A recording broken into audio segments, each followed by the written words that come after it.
Pertamina Patra Niaga Regional Sumbaksel bersama Badan Pengatur Hilir Minyak dan Gas Bumi dengan pemerintah Provinsi Bangka Belitung menjamin penyediaan dan pendistribusian bahan bakar minyak khususnya jenis BBM tertentu, minyak solar dan jenis BBM khusus penugasan Pertalite bagi masyarakat agar tepat volume dan tepat sasaran.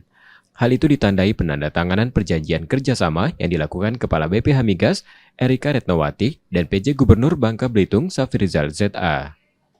Kepala BPH Migas Erika Retnowati mengatakan perjanjian kerjasama untuk ingin lebih meningkatkan pengawasan atas pendistribusian BBM di Bangka Belitung. Sebelumnya BPH Migas telah menandatangani PKS dengan beberapa Pemprov, seperti Kepulauan Riau dan Bengkulu. Diharapkan seluruh Pemprov dapat menandatangani perjanjian kerjasama serupa.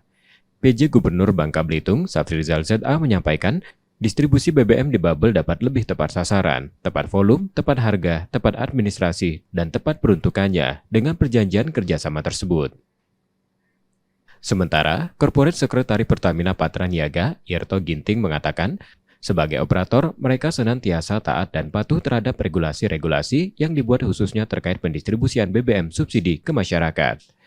Eksekutif General Manager Pertamina Regional Sumbaksel, Zibali Hizbul Masih mengungkapkan seluruh lembaga penyaluran untuk menyalurkan BBM subsidi sesuai dengan regulasi yang berlaku, serta tidak segan memberikan sanksi apabila terdapat SPBU yang melakukan kecurangan dalam bentuk apapun, termasuk yang berkaitan dengan penyaluran BBM bersubsidi. Sepanjang 2023, Pertamina telah memberikan sanksi 36 SPBU di Bangka Belitung yang melakukan pelanggaran.